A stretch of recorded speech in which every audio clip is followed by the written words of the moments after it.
सर्व स्पर्धकांना माझा नमस्कार. दोस्तांनो, पहिली आणि दुसरी पंचवार्षिक योजना मी एकदम डिटेल मध्ये दिला बरं तुम्हाला. मस्त सिरीज मध्ये एकदम ओरिजिनल डॉक्युमेंट, प्लॅनिंग कमिशनचे जे ओरिजिनल डॉक्युमेंट आहेत ना, पुस्तकं, तिथून नो चॅलेंज. आता तिसरी है ना, ते बी तशीच पाहू आपण डिटेल मध्ये. म्हणजे काही बी विचार प्रश्न सुटाले नाही पाहिजे. आणि कधी एमपीएससी न लोचा केला तर आपण चॅलेंज करू शकलो पाहिजे. बरोबर आहे, राईट.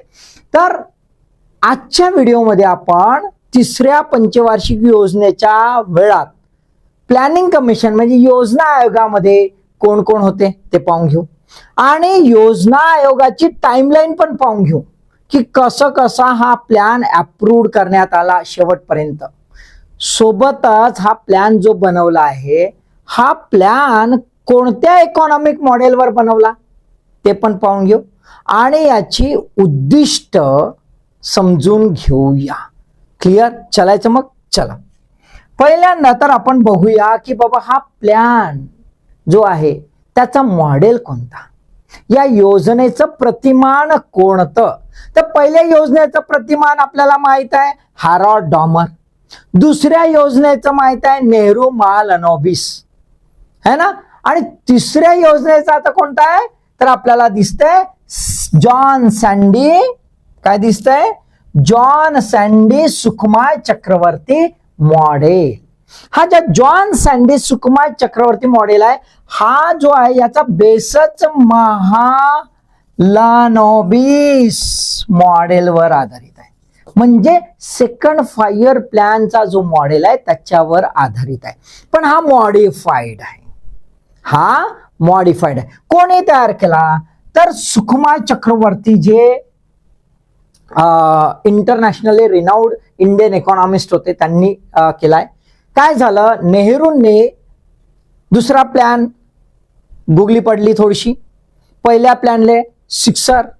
आता नेहरूंले वाटलं आता अस्टर मारून देतो, म्हणजे 8च मारू सरळ ग्राउंडच्या बाहेर, है ना. आणि 1च रन 2च रन निघाले. मग 1-2 रन निघाले की माणूस कॉन्शियस होऊन जाते. मग कॉन्शियस झालं तर महालनोबिस तो होतेच, पण त्यांनी रोसेनस्टीन रोडेन जे आहे इंटरनॅशनल लेवलचे रिनाऊड इकॉनॉमिस्ट, त्यांना पत्र लिहिलं आणि पत्र लिहून विचारलं, बाबा असा एखादा इंडियन इकॉनॉमिस्ट सांगा जो झक्कास असा. तर रोसेनस्टीन जे आहे ते त्यांनी नावं दिले. त्यातलं पहिलं नाव जे होतं ते आहे सुकुमार चक्रवर्ती. मग नेहरूने यांना बोलवलं आणि म्हणे, भाऊ आता आम्हाला प्लॅन बनवून दे, है ना. खास गोष्ट, सुकुमार चक्रवर्ती हे महालनोबिसच्या जवळ आलेले, कारण महालनोबिस यांनीच त्यांना इंडियामध्ये एक्सपोजर दिलं होतं. त्यानंतर अमर्त्य सेनचे शिष्य पण राहिलेले आहेत. बरोबर आहे. मग आपल्याला काय दिसतंय की हा प्लॅन महालनोबिस मॉडेलवर होता. आता हा जो प्लॅन आहे त्याचं काय ड्राफ्टिंग असेल तर सुकुमार चक्रवर्ती यांनी द मॅथमॅटिकल फ्रेमवर्क है ना, इकॉनॉमेट्रिक्स मध्ये mathematical framework of 3rd 5 year plan हा ड्राफ्ट तयार केला. म्हणजे एक ज्याला आपण म्हणतो इकॉनॉमिक्स जे आहे, इकॉनॉमिक्सच्या फॉर्म मध्ये असा फॉर्म्युला वगैरे आहे त्याच्यात, तो तयार केला. तर हा त्याचा बेस होता. पण हा ड्राफ्ट प्लॅन नव्हता. हा डोंट बी कन्फ्युज्ड, बऱ्याच गाईड मध्ये लिहून ठेवलाय. ड्राफ्ट प्लॅन हा नव्हता, हा आधार आहे. हा आधार आहे. याच्यामध्ये सुकुमार चक्रवर्ती यांनी सांगितलं की बाबा इटलीमध्ये 10 वर्षाचा प्लॅन करण्यात आला, इतर ठिकाणी करण्यात आला, भारतामध्ये करण्यात आला 10 वर्षाचा प्लॅन. त्याचं इव्हॅल्युएशन करून त्यातले पिटफॉल्स काय, चूक होतं काय नाही, त्याच्या आधारावर मी एक फॉर्म्युला बनवलाय. आलं की नाही लक्षात? तो फॉर्म्युला याच्यामध्ये आहे. त्याच्या आधारावर हा मॉडेल आहे. आता हा मॉडेल म्हणजे कसा, तर 10 वर्षामध्ये भारताच्या अर्थव्यवस्थेमध्ये बराच बदल आला होता. आर्थिक संरचना बऱ्यापैकी स्थिर झाली होती. आता इकॉनॉमीला काय करायचं होतं, टेक ऑफ, जबरदस्त पुश करायचं होतं, उडान घ्यायची होती. अशा वेळेला सेल्फ रिलायन्स आणि सेल्फ जनरेटिंग इकॉनॉमी भारताला करायची होती. त्याकरिता हा मॉडेल आहे. क्लिअर? क्लिअर? ओके. चला, आता आपण बघूया योजना आयोगाचे जी संरचना आहे ती संरचना कशी आहे ना, खूप महत्वाचा. बघा सेकंड फायर प्लॅनला तुम्हाला दिसत होता महालोनोबिस मॉडेल होता. महालोनोबिस त्याचे सदस्य नव्हते. खूप महत्वाचं आहे बरं, महालोनोबिस त्याचे सदस्य नव्हते. हाराव डॉमर मॉडेल होता. हाराव डॉमर पहिल्या योजनेमध्ये सदस्य नव्हते. परंतु आता बघा तिसऱ्या योजनेमध्ये खास गोष्ट मी जाणून बुजून पहिल्यांदा दाखवतो. पीसी महालोनोबिस जे आहेत तिसऱ्या योजना काळामध्ये योजना आयोगाचे सदस्य राहिले आहेत. असे प्रश्न येऊ शकतात. विधान सांभाळून ठेवा, स्वतःला पावा. चेअरमन नेहमीप्रमाणे जवाहरलाल नेहरू, कारण ते प्राईम मिनिस्टर होते. प्रधानमंत्री हे पदसद्य अध्यक्ष असतात. त्यानंतर डेप्टी चेअरमन है ना गुलजारीलाल नंदा है ना ते होते. आणि मेंबर्स किती होते तर मेंबर्स आपल्याला दिसतात 7 मेंबर्स. मोरारजी देसाई हे मेंबर होते. मोरारजी देसाई. त्यानंतर सीएम त्रिवेदी, टीएन सिंग, कृष्णा मेनन, श्रीमान नारायण आणि एएन खोसला. त्यापैकी श्रीमान नारायण जे आहे जेव्हा हा अंतिम योजनेचा ड्राफ्ट म्हणजे फायनल प्लॅन जेव्हा साईन करण्यात आला योजना भवन मध्ये त्यावेळेला हे मात्र श्रीमान नारायण नव्हते. क्लिअर? ओके ठीक आहे.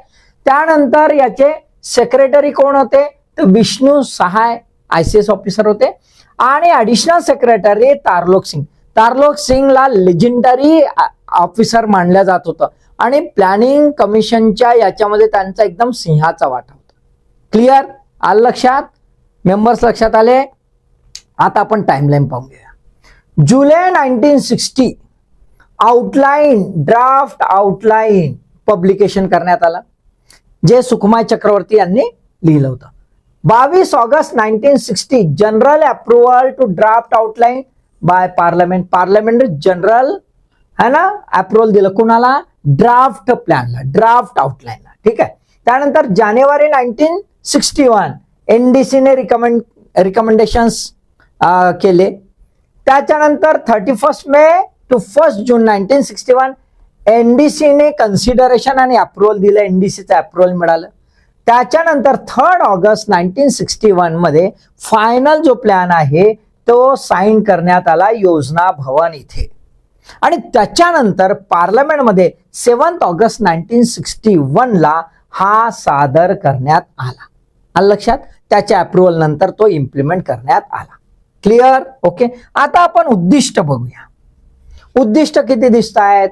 5 उद्दिष्ट होती जी प्लॅनिंग कमिशनच्या फायनल याच्यामध्ये ड्राफ्टमध्ये दिलेली आहेत.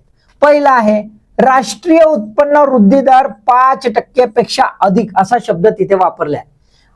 बऱ्याचशा गाईड पुस्तकात नेटवर तुम्हाला 5.6% दिसेल पण तिथे शब्द कसा वापरलाय 5% पेक्षा जास्त per annum. National income growth rate above 5% per annum incremental. Okay. दुसरा अन्नधान्यामध्ये स्वावलंबन self sufficiency in food grain. त्याच्यानंतर पायाभूत उद्योग विस्तार एक्सपान्शन ऑफ बेसिक इंडस्ट्री.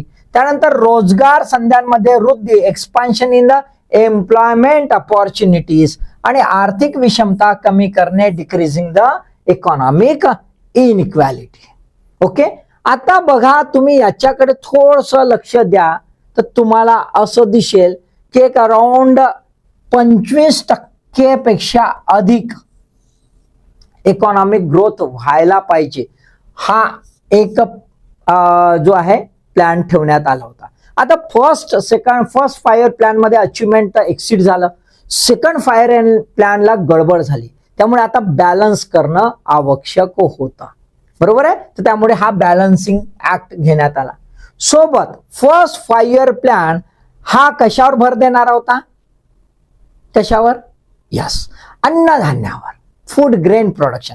त्यामुळे ऍग्रिकल्चर आणि इरिगेशन याच्यावर सर्वात जास्त ॲलोकेशन करण्यात आलं आणि फोकस करण्यात आला.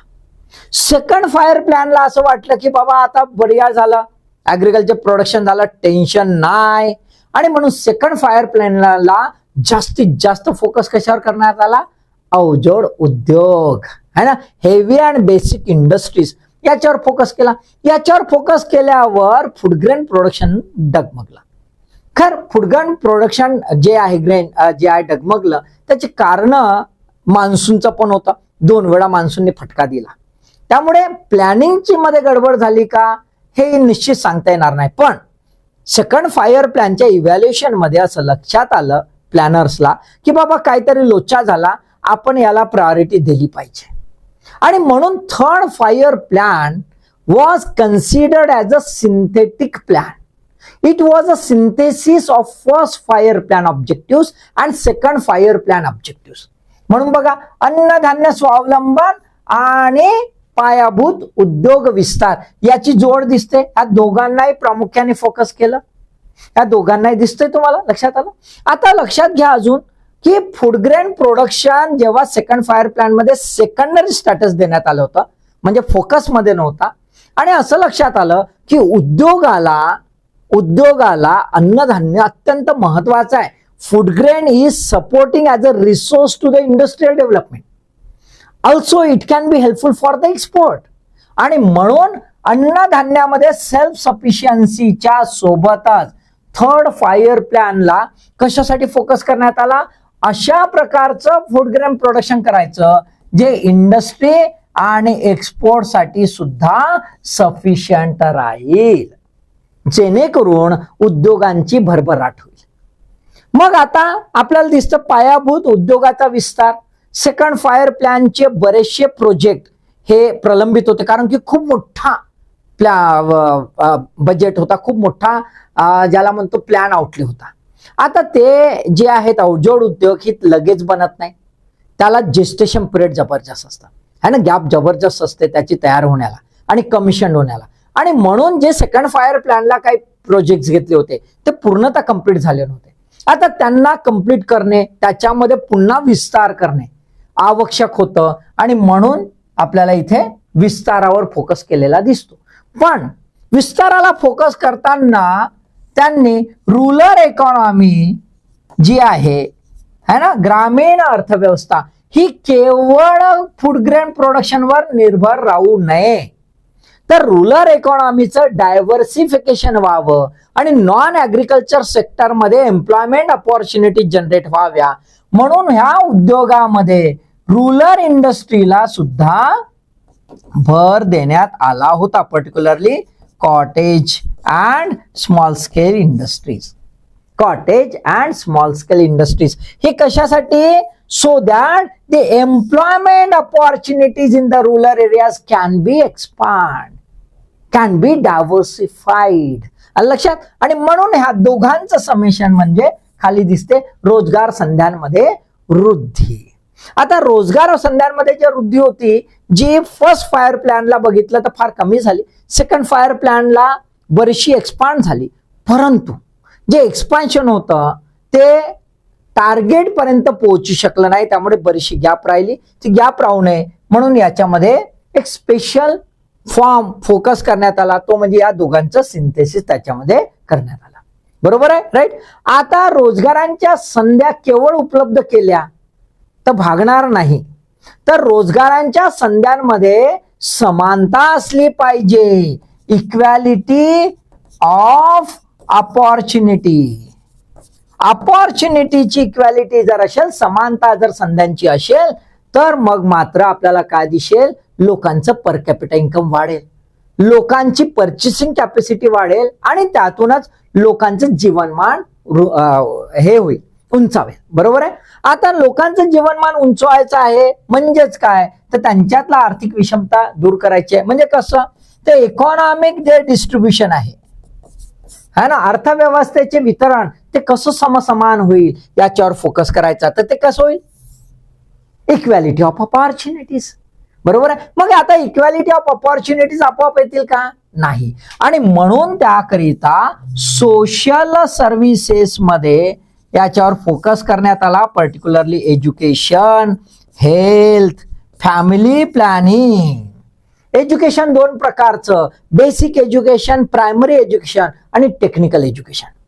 सोबतच ज्याचं डायरेक्ट नाही इम्पॅक्ट, इकॉनॉमीला अटॅच नाही जसं टेक्निकल एज्युकेशन आहे, परंतु इकॉनॉमीला सपोर्ट होईल असं हेल्थ आणि फॅमिली प्लॅनिंग याच्यावरही जबरदस्त फोकस करण्यात आला. क्लिअर, ओके, क्लिअर झालं. आता याचे आपण exact physical target plan outlay काय होतं ते पुढच्या व्हिडिओमध्ये पाहूया. सो भाई बने रहो, टिके रहो, लगे रहो और लाइक और शेअर भी करो. पडते तो हो. तर तुमच्या पढाईला ऑल द बेस्ट.